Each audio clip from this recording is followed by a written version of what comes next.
It is actually a double. A double from 7 to 14. Exactly. A 7 from 14. And you know, that is misleading as well. Because government has already set a target of 20 million. We don't need now to start skirting around and talking about 15. I was telling you this, that why have we not been exporting the 20 million bags like government set out to do?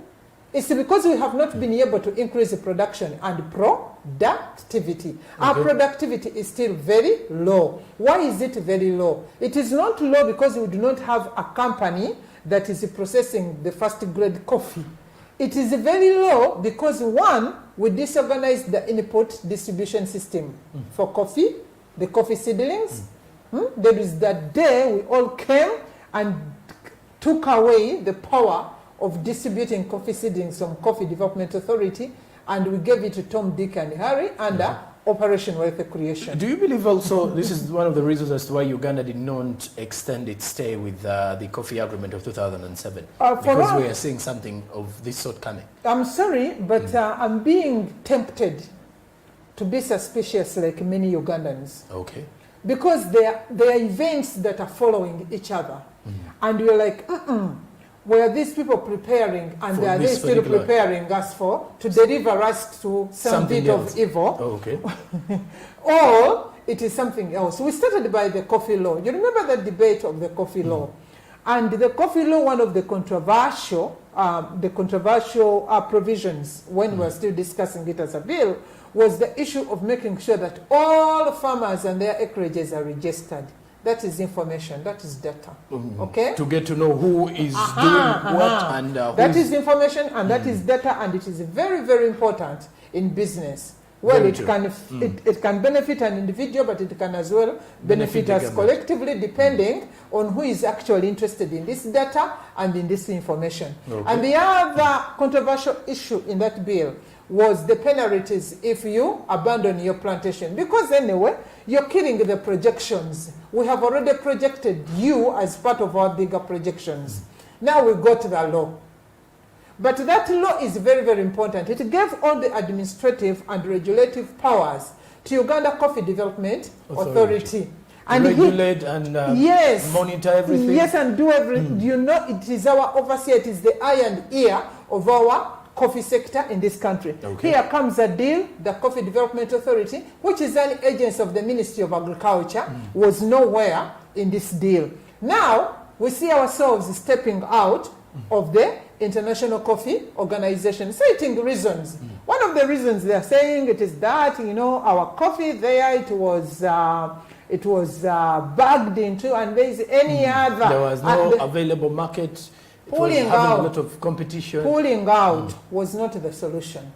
We're supposed to ask ourselves, why is it that our coffee is not still maintaining the position it had in the 70s on the global market, such that it is not bagged as part of the other coffee. So when you look at these occasions following each other, you become suspicious. And it is the duty of government through these parties not to tell us about the law, not to tell us about the Attorney General, to help us win our trust back that actually this is not a well-orchestrated deal from the word go. Let's have a look at it in this way. Now that this company is also going to determine the prices, because I do believe now it is already in the dugout and we've already seen agreements signed. The agreement is everywhere. Now it's everywhere. It is everywhere. This particular company determining the prices, does this mean that for a farmer, there is no way they're going to come out and say, according to the quality of my coffee, this is how much I rate? You see, over the years, we have been asking government that we need pricing, at least of selected sensitive enterprises in this country, to stabilize livelihoods, to stabilize supplies, to stabilize food security. We have been asking, and this very government has been responding by one word. We are in a free market economy. Let me tell you, a premium price can only be set by the state if you're going to set the ground.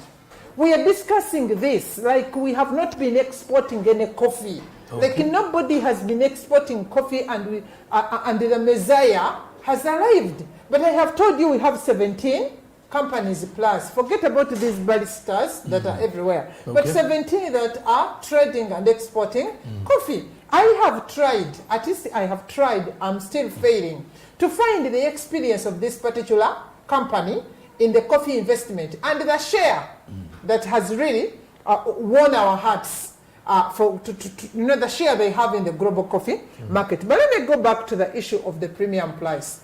This premium pricing, which they are calling a premium, believe me not, it can be a premium that is not premium.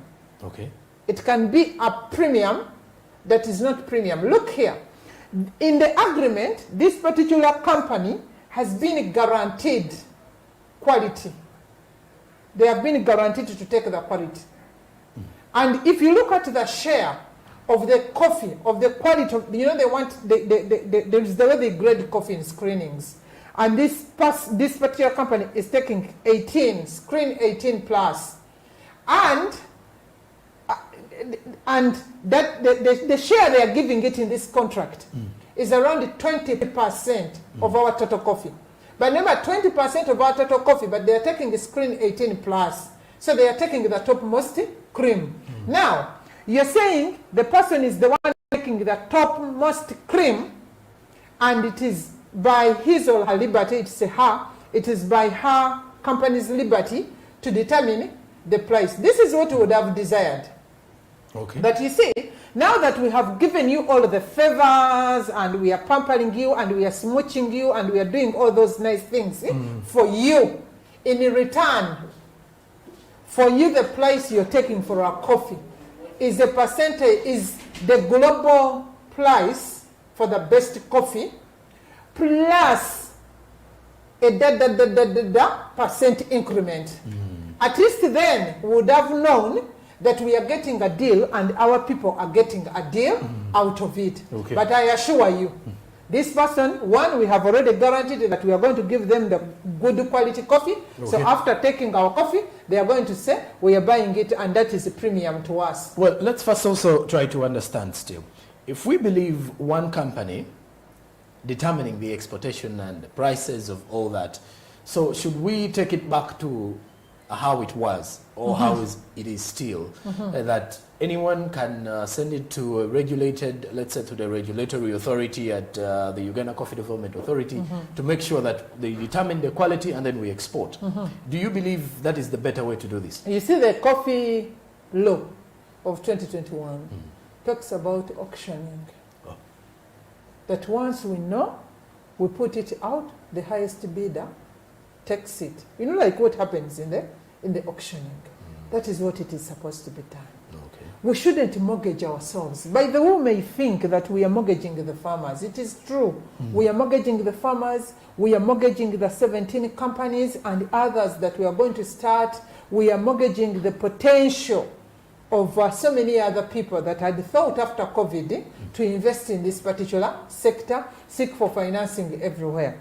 But we are mortgaging our own country. Why? We are mortgaging our own economy.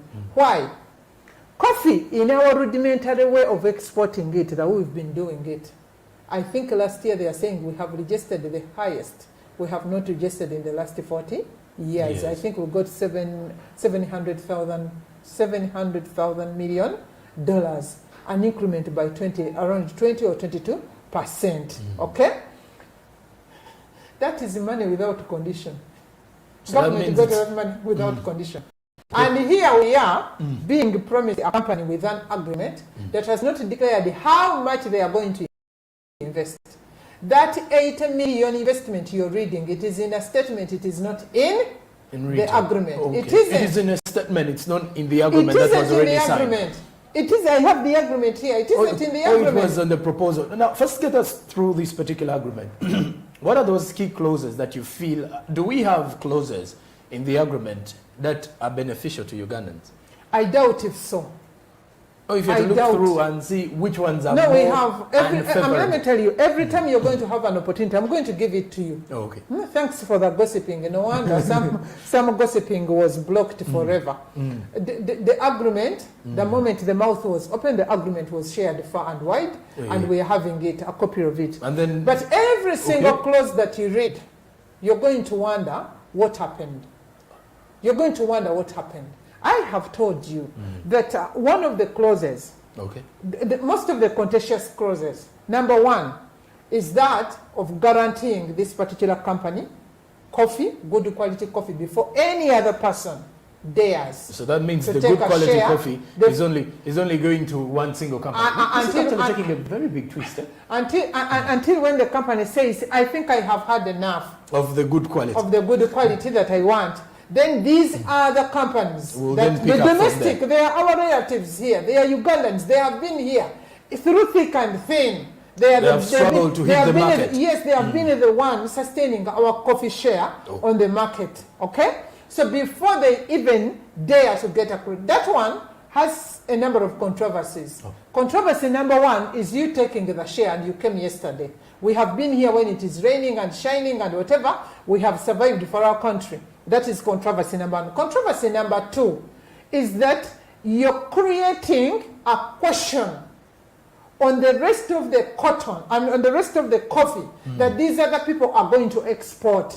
You're raising a global question to their coffee because it is normal, it's natural. Somebody say, aha, now that these guys have also been able to get some coffee, the good quality is already taken. The second controversial is the tax exemptions that I've never heard of. I have never heard of exemptions including Social Security Fund. The exemptions that are going to the Vinci. Yes. Okay. No income tax, no excise duty, no VAT, no pay, no NSSF. Let me tell you. So the tax holiday is free of 10 years. 10 years. These 260 something jobs they are promising. So I have never heard of that. So it's in the benefit of the foreign investor. As if that is not enough. They are supposed to use electricity at 5 cents. Why? Is it to enable them process? Because we may look at it in an angle and clearly it's to help them process. To help who?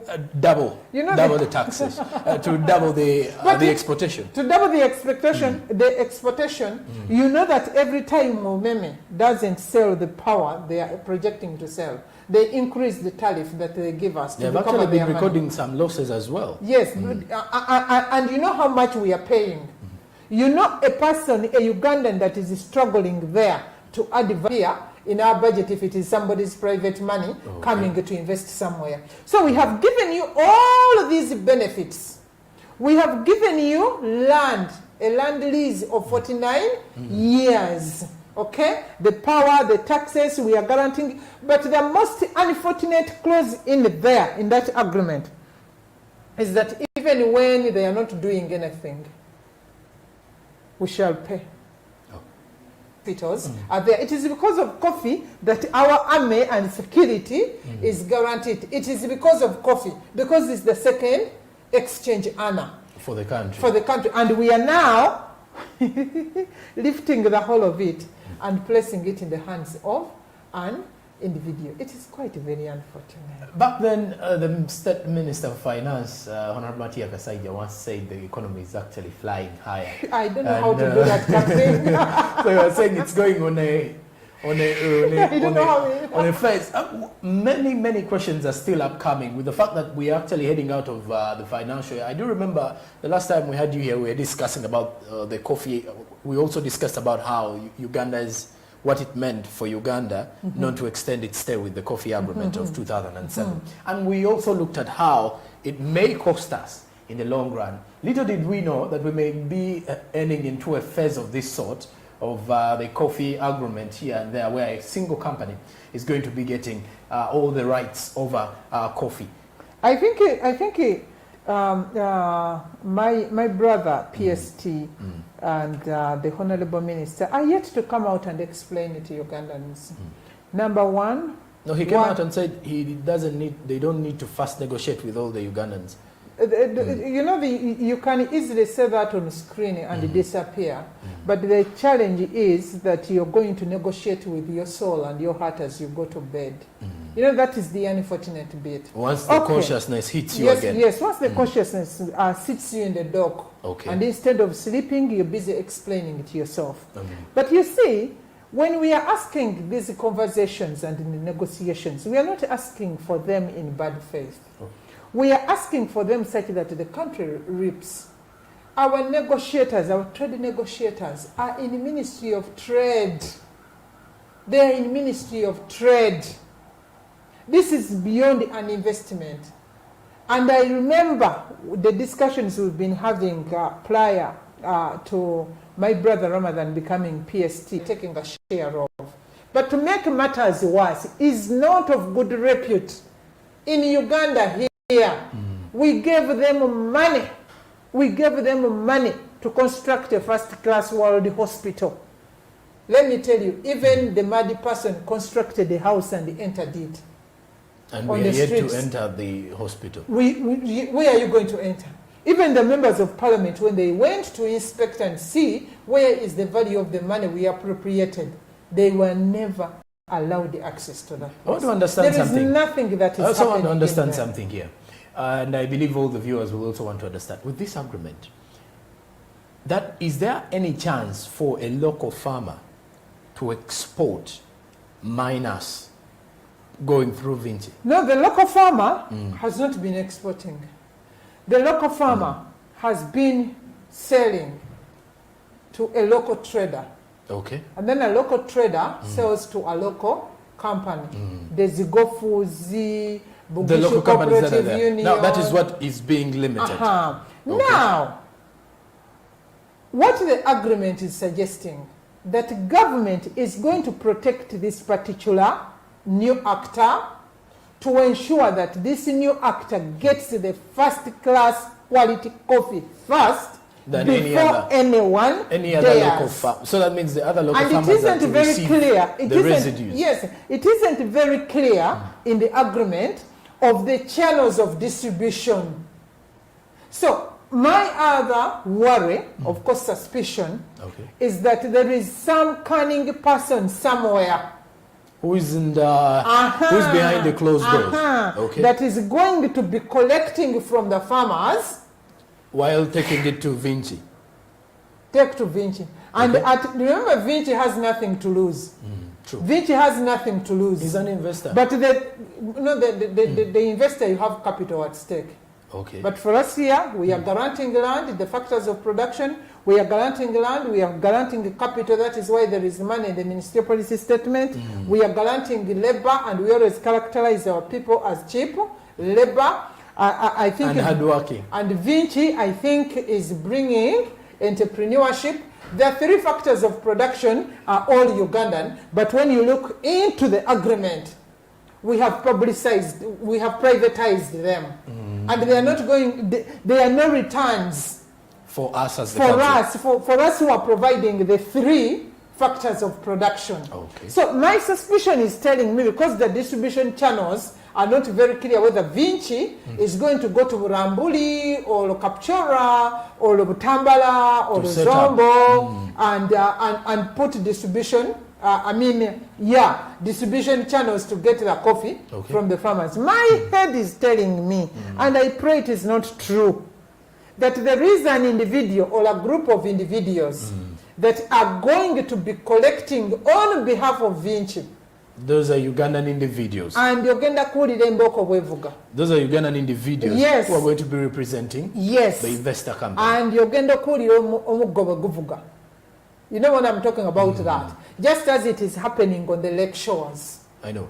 Just as it is happening on the lake shores. Lake shores, fishing, the story that, the story that we get is about illegal fishing. Premature fishing, fish. All that. The other real story that we don't get from the lake shores is about the fight over the fish maw. Okay. Very expensive. Very expensive. That is the actual deal. So most people that are beaten are not beaten because of the young fish. They are beaten Because of the pressures. because of the precious items. So I'm suspicious that I pray to God this is not what is going to happen. Okay. That people are going to say you are convicted because you're selling good quality coffee to Chirabo, and yet this good quality coffee has to first go to X. Okay. And so you are as guilty as charged. Oh. And it is likely to happen. Madam Chirabo, as we're trying to sum up our discussion today, I believe this is a very wide topic of discussion. The conversations are quite unending. But I want to know, what is the future of Ugandan coffee? Because we are now looking at a situation that is currently happening with Ugandans who quickly switch off from a trend to another, and some of them may even have forgotten about this situation. Where is our future ending in regards to coffee, which is one of the biggest backbones that we have in our economy? My prayer in the very first place is to the coffee farmers. Okay. And whoever wishes, please, please, please take care of your coffee. Don't get disappointed. Don't get frustrated. Even you who wanted to plant, I'm planning to plant around 4 acres coffee. In September. Yes. Okay. I'm going to plant. I'm among you. Let us plant our coffee. And we watch the space.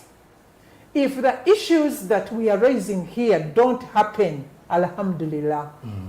If they happen, they are not going to find us in a shock that we didn't know that they are going to happen. But I'm appealing, please, please take care of your coffee and don't get frustrated. You know why I'm making that appeal? There is a class of people here in Uganda that do not argue. They don't argue. They accept everything. For you when you move, no. Oh, they are tolerant. They know how to cut their losses. And these are the farmers. Okay. These are the farmers. You frustrate them with coffee, they cut down. The coffee farmers in Masakaitis, in the history of coffee in Uganda, they have ever cut down the coffee plantations. The vanilla farmers in Mukono have ever cut down the vanilla. Just to calm down the situation. They go and do other things. Because look here. You're not benefiting from that sweat. Look here. It is their sole source of livelihood. And you're destroying And it. they have to live. True. So they have to look for a livelihood option on their farm. So for me, that is my fear. Now for your fear that people are moving on, I'm very happy with the Bugishu Cooperative Union that is choosing to go legal, go litigation and challenge, and I pray to many of our colleagues that are in public interest litigation, we must subject this particular agreement to the constitutional litigation, form of litigation, because it was very unconstitutional, it is contrary, and no wonder I hear, I don't know how far it is true, that the Solicitor General did not look at it, and the Attorney the Attorney General. So, one thing that for sure will not move on, the debate might move on, but the reality might not move on. The poverty is going to bite deeper. I'm talking about 12 million people in this country. Those are 12 million poor voters. Anyway, who cares? We give them Binusu and some 2,000 and they vote. But those are livelihoods. Those ones will not move on. Okay. So I'm happy with the SMART. Because SMART, I think this is my 50th time, even before you go to your new studios, when we are here discussing coffee. And I know you will continue discussing coffee. So we are not going to join the bandwagon. If other people move on, for us, let us keep on the eye. And for sure, these people are waiting for something funny to happen and everybody migrates. But the beauty is the category of people, the category of us who are looking at these issues are not those categories. We are not social media sensationals. The social media sensationals may move. For us, we are not going to move. Okay. We are going to hang in there. We are going to make sure that we mobilize the voice. If the people that appended this signature said they don't need to negotiate with all Ugandans, that is absurd, and I want to believe you did not say so, because I know you cannot say so. I know you cannot say so. And clearly, when you also as well look at a situation like coffee exports in Uganda, clearly, let's first try to build this situation on farmers, our local farmers. Now, what is the best way they can prepare themselves for what To looks reap like big from this? because it looks like a tough time ahead of them. It isn't necessarily dependent on the farmers themselves. Those farmers entrusted somebody with the duty and obligation to create an enabling environment for them to be able to produce and derive a livelihood from this country. That is exactly what happened. The farmers are doing their best. But you know that while they are doing their best, we have failed to create an enabling environment for them. They are being evicted. They are being threatened to be evicted from their lands. You know, let me tell you, only receiving a threat of eviction can cost you a whole year of production. That uncertainty. We have not guaranteed them the quality inputs that they need to use. The quality seedlings. Now every Tom, Dick and Harry is bleeding, is having a tree nursery because the Coffee Development Authority was made weaker. So we haven't done that. Let me tell you, we were supposed to recruit agricultural extension workers in this country. We did not recruit the amount of extension workers. I want to agree with somebody who said, if really the parish development model was a development model, we wouldn't have been mobilizing politicians as development committees. We would be saying if it is an agricultural parish, we are recruiting an extension worker as a parish officer at the parish level. If it is a livestock, we are recruiting a veterinary officer at every parish, then mobilizing a clique of politicians as if this is a parish political model. It is a parish development model. We haven't done all of this for the farmers. But let me tell you, they are struggling. They are struggling for this country to earn those $700 million.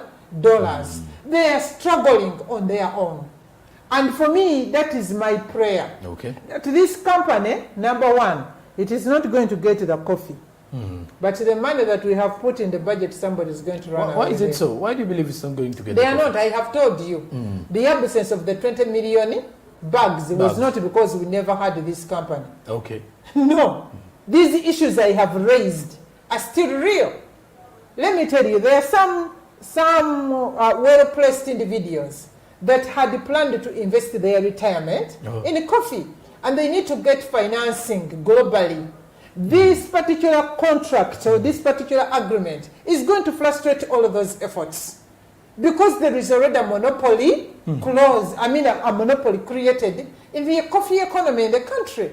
So the global financiers are not going to be able to give these individuals money to reinvest because they are not sure. They are not sure that you're going to make the profit or to make the money and be able to repay back, the money. So, this coffee problem is among the so many problems that we have as a country, and that we are going to continue having as a country. Simply because somebody pulls the chair behind and looks into the camera and tells whoever is interested in listening or watching that whatever I did was legal. Let me tell you, when Amin was starting the Uganda Airlines, did not do anything illegal. He visited Denmark, saw cows producing a lot of milk, asked, what does it take for me? Can I go back with the two of them? Then they were telling him a lot of English and science. Perhaps he would send you something he had never heard about that. What he did, get the plane, crops, removed the seats, and then he put yes, and that is how Uganda Airlines started. It wasn't legal. It wasn't legal. So you want us to go into that format of illegalizing, or we are still in the same situation? For me, when I'm engaging somebody and the first statement he or she gives me is that whatever is law, then I'm off. So every time someone brings in the law, because you're hiding behind the law. Yes, you're hiding behind the law to commit error. And I also want to categorically state it here that the philosophical foundations of law were premised on the fact to prohibit people from committing crimes. Okay. Originally, those are the philosophical foundations, that you don't commit, that I don't commit crime. But anyway, people still break But the rules. currently, they have changed. It is long since the law has transited. It is premised on the fact that the law is designed to defend people on whatever they have done, to actually legitimize error. To legitimize error. We need to go back and renegotiate. I know people are saying, you see, there is no point of return. There is no law that has no point of return. It is only birth and death. Madam Agnes, your last remarks as we're ending up with this discussion. Where future of coffee, let's discuss something about, in your remarks, say something about the future of the coffee farmers, the future of the Finchi, the future of the government's decision to help out farmers, and how can we get bailed out of such a situation? I don't know why my heart is to these Finchis. Will go away just as they didn't construct the hospital. Okay. They will go away. That is why I need to give Ugandans encouragement. Oh, okay. And also appeal to our leaders in their different... I think this thing has to go back to cabinet and be debated. Because already two-line meaning... We're not going... We don't want to identify, and nobody should mention my name, and I haven't mentioned their names. Because that is their plea. Okay. Let this thing go back to cabinet and be debated. Let all of us Ugandans who can stand up and we fight. Because what is happening in this country, we have to fight to rescue our government. Our government also was captured. Make an objective policy decision for its people, but also for itself.